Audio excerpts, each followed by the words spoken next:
Pleased to have with us uh, Judge Hooks is with us. How are you, sir? Well, I'm just fine. Great. Congratulations on your celebration. I was out of town, and I'm sorry was not able to make it, but we'll have to catch up otherwise. Okay, we will do that. And Okay? Lori said the same thing. She's here in the studio. Hi, Lori. How are you? How you doing? I'm good. How are you, sir? Good. We want to hear from the sheriff of Cook County, Thomas J. Dart, a longtime friend. He serves as the chief executive of the second largest such department in the United States after Los Angeles. How are you, Sheriff Dart? I'm doing wonderful, Cliff. It's great hearing your voice. How you doing? I'm doing fine. Particularly when I know, notwithstanding all the problems we have, we've got great people such as yourself and the other two members of our group here. I know. They're going to take I care know. of us. There's some of us out there trying still. Oh, yeah. Yeah. That's right. Do you remember a breakfast meeting we had some years ago that I had asked you to do something? Oh, I know. I know. You keep bringing that up. I know. I'm still happy with my decision because I really enjoy the job now, and I enjoy interacting with people. I love working with. We've worked with Judge Hooks on things as well, and oh, sure. It's always been a pleasure, working with him and other folks, particularly on the veterans issues, because it's something that I don't think people really are, terribly aware of. But, unfortunately, a lot of our veterans, come in contact with law enforcement, and there's, just this past year we had about 750 of them that were housed in the jail at the given time. So, it's something where myself, many other people have been trying to raise the profile of this issue and come up with, creative programs and the like too, but it's not fully appreciated at all, Cliff. And, I've been, obviously you and I've talked about this before, but I've been, yelling and screaming and banging the drum about the mentally ill being dumped in jails. But when you look at the hard numbers for the folks who have been members of our military, they're virtually double the numbers. So when you look at the number of people that I have in my custody, it's usually about 35% or so have a diagnosed serious mental illness. And when you're talking about someone who's been in the military, that number almost doubles as far as having a diagnosed mental illness. And I don't think those things have been appreciated or really fully focused on. So we've been trying to do with Judge Hooks, other people have as well. And we just got a lot to do. I'll tell you, it's just a lot to do to try to do the right thing by the folks who've served our country. Sheriff Dart, I knew the numbers were bad, and that's why I commend you and Judge Hooks, of course, and Attorney Roper. But I didn't know that these statistics were that terrible. Oh, yeah. It's just under 60% of the people that come into my custody who are, self-identified, but it turns out to be true virtually all the time. But just under 60% of them have a diagnosed mental illness. I mean, it's just astounding, absolutely astounding. So what is being done? Because you're trying to do things about that. Yeah.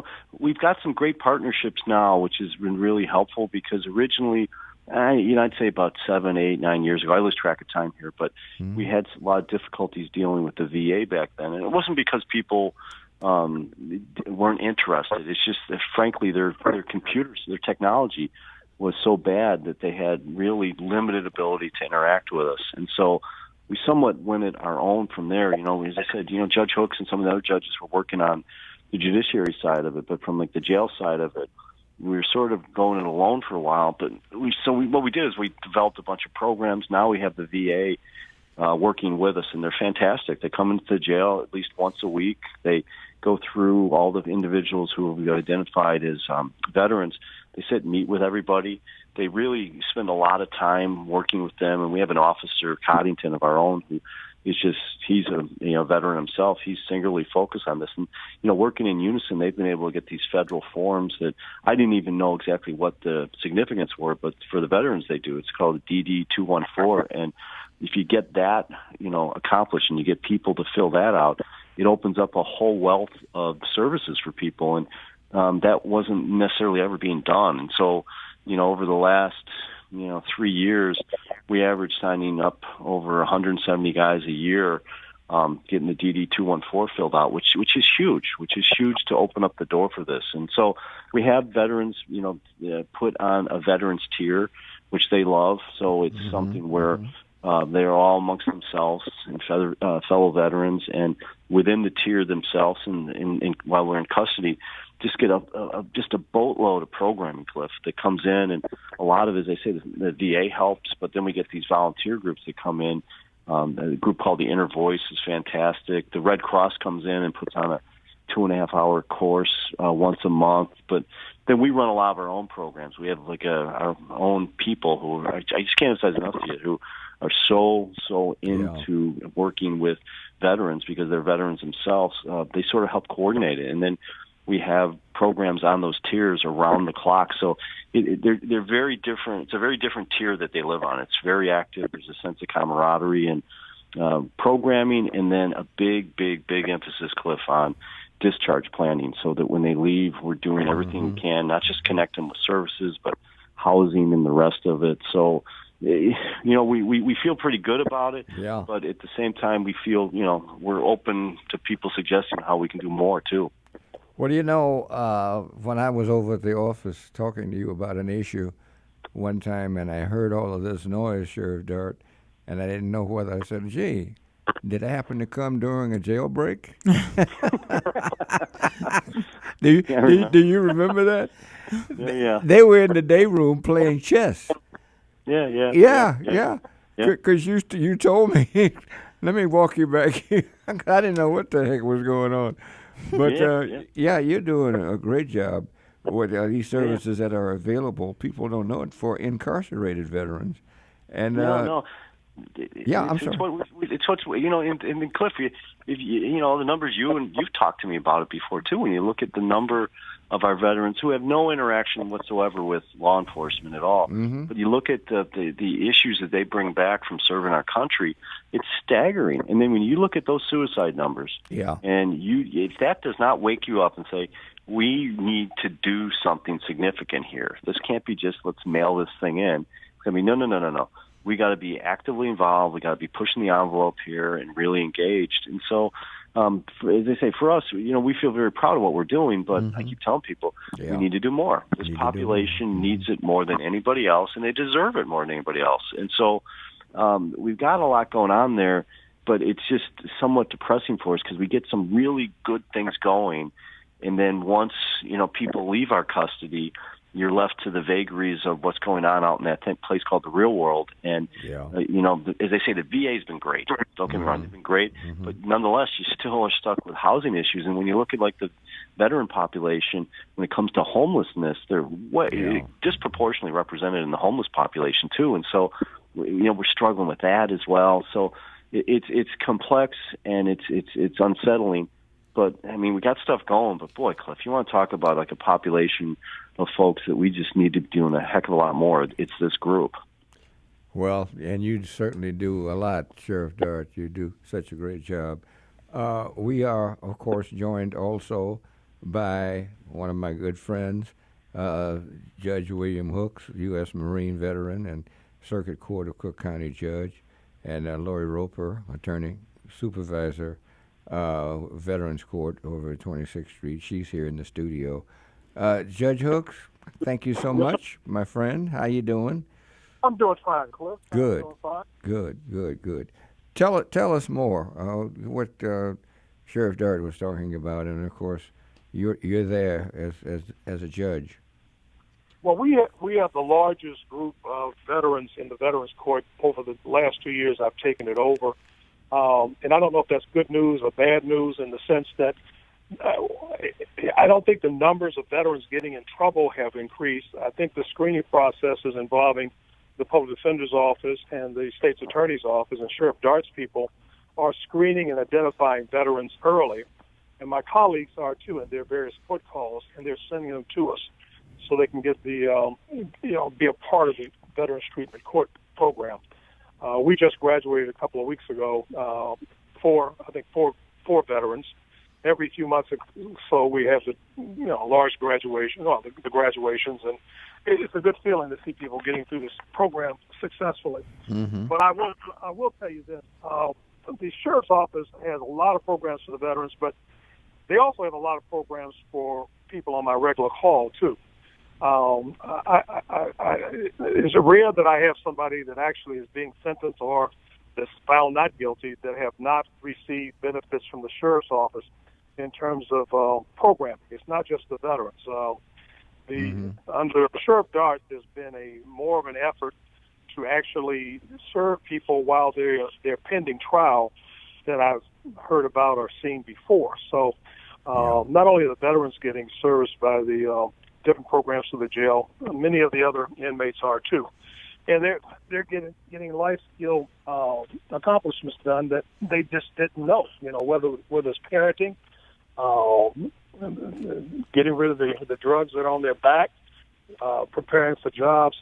He is a full kind of a course book of programs that all of our inmates are enjoying or experiencing while they're incarcerated, pending a disposition of their cases. As the sheriff said, the veterans are special, in my opinion. They are getting good services now in recent years from the Veterans Administration. I have a whole team, as I said before, that come there every other Monday. Ms. Roper supervises the public defender that's in my courtroom, and she's a part of that. I have a dedicated state's attorney, and this is in addition to my regular state's attorney on my other 300 cases, and a dedicated public defender, and along with about 8 other people from the veterans team and the TASK program, which is another drug program. We meet and we talk about every case before we convene the court for the veterans, progress reports and status reports and adjustment reports, as I say. So it's a team approach. Everybody's doing the lifting. But I also tell you, the deputies are, I'd say, user-friendly as to all the people in the system now. There's a real big attitude change since Sheriff Dart took over. But with respect to the veterans, they're even more compassionate towards the veterans. This is regardless of whether the deputy sheriffs are veterans themselves. You can just see that they are comforting to the veterans. They mean them no harm, and they actually take a personal interest in the veterans as they go through these processes. So it's a team effort. The punitive aspects of being incarcerated have been taken. A lot of that has been taken down since Sheriff Dart has used his leadership. So I'm pleased with what I see. We're going to be. I think Sheriff Dart is reinstituting a boot camp, a more enhanced boot camp through the sheriff's office. We had it for a while. I think he's retooled it to some measure, and I think the judges are going to receive briefings on that shortly. Is that right, Sheriff Dart? Absolutely, Judge. We've changed it to more of a focus on, at the end of the day, having the discipline element of it, and the discipline being more like directing people on, job readiness sides of it, but that you have to be responsible. We put alarm clocks in their cells so that people realize there's times you got to wake up, you have to be at a job, you have to be there on time. And then we're giving them skills in the construction side of things, because we've been finding we've been able to get a lot more jobs for people when we've been giving them these type of skill sets than some of the other ones. And so it's absolutely right, Judge. We're really we've retooled it quite a bit, and we feel better about it because it's really like giving a really great opportunity for real jobs that are out there right now that people are looking to fill. And as I can say, Judge, it's just been such a pleasure working with you. Honest to goodness, it just has. And I mean, unfortunately, it's like it seems every other day I'm looking up, and when it comes to like the difficult heater cases we have in our county, it seems like your name's on them all the time. And honest to God, I don't know how you deal with all this stuff sometimes. And it's just, and in spite of that, though, the compassion and the help working with you, my staff just loves working with you. I think that's great. That is great. Really great. Good feeling. We've got the team. The public defender's office are deeply involved. I know Attorney Fox. She's been recently on. She gives me regular prosecutors for my regular call, but she gives me an extraordinary prosecutor for my veterans. So it's a team approach. A lot of prayer is involved, a lot of hope is involved. These veterans they're really tied to the VA and to their attorneys and even to our state's attorney and to the sheriffs that are part of the program. Sometimes they come back and they don't come back in trouble. They just come back. So the whole idea of getting folks ready for jobs though is essential because these are people that we promise something to, in service of their country. And oftentimes when they come back, we forget them. They become the discarded. Yeah. And it's unfortunate. The only place where they can get some attention is if they have the unfortunate incident of being charged. But that's the way the system works, and we're just going to try to make sure they're better when they leave us than they were when they came to us. That is great. That, of course, is Judge Hooks, and you've been hearing from Tom Dart. Our number is 312-374-8130. Attorney Laura Roper is here with us. She's in the studio with us, who's been here a number of times. She's the attorney supervisor, problem solving in the Veterans Courts. Yeah. Well, first, I would like to thank Sheriff Dart for his compassion and willingness to work with the veterans, most of them who are represented by the Office of the Cook County Public Defender. So on behalf of Amy P. Campanelli, I would like to thank you for your willingness to work with the veterans and give them access to services while they're in your custody and care. We do. You're so welcome. We love working with you guys too. Thank you. Oh, no problem. But I want to let you know how we do appreciate the fact that you have a separate tier for the veterans. I think that is just so important because their issues are not the same issues that other detainees may experience, and the camaraderie.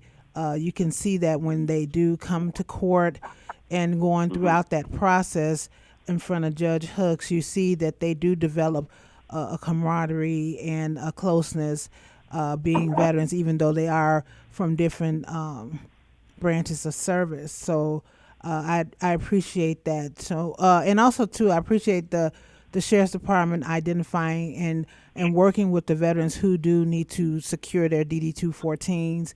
That is the key to the kingdom, as Judge Hooks would gladly tell you. I'm sure he has his, of course.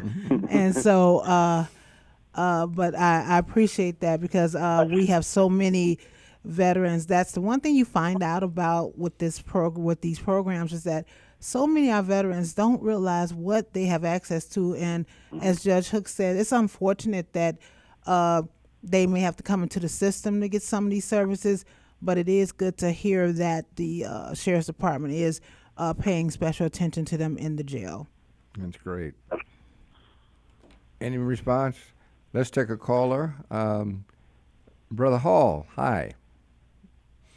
Yeah, Cliff? Hi, Brother Hall. Thanks for calling. Hey. All right. Yeah, first of all, let me just commend this show. This is just really, really so needed for not only just regular people on the street, but the ones who have fought and did everything they can to save this country. So I salute Judge Hooks. And most of all, I want to thank Tom Dart, the sheriff, for continuing the work of his father. That's right. They say the apple don't fall too far from the tree, and he certainly. I don't know how you knew that, but his father was my boss at one time when I was a head. Oh, okay, yeah. Well, Dart was my representative at one time, so. Yeah, I know he. Yes, right. Right. Yeah. Right. So, yeah. I just wanted to commend you guys, and I interact with Gator and different ones, and we see the work that you guys are doing, and particularly Judge Hooks. This guy, man, I remember sitting in my front room talking to Judge Hooks before he became a judge. And one of the things that was a condition that I would work for him was, what are you going to do for the dry bones, which is these veterans and others out here? And he assured us that he would step up. Mm-hmm. And you have done that, sir. And I just wanted to thank you, and thank you again. I can't thank you enough for all that you have brought to the judicial system. And thank you. Thanks for calling, Brother Hall. It's been a pleasure. Yeah. I know your service to our community. It shouldn't go unnoticed. You know, you're coming to CON. It's just only a small part of what you do out here. Those that know the community know that you're out there every day doing things, positive things without any type of compensation whatsoever, because you believe in doing the right thing and influencing our young people.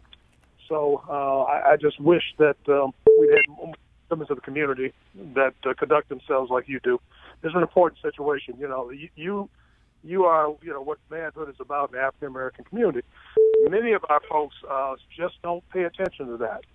They just don't understand that in order to live in this community, you need to give to this community. Yeah. You need to give time. You need to give your resources, and prepare these folks for what they see out in the communities. It is difficult for our young people to negotiate the challenges in the community, and it's also difficult for our veterans. So anybody that has the blessings of an education and have survived out here need to make sure that others are able to make it.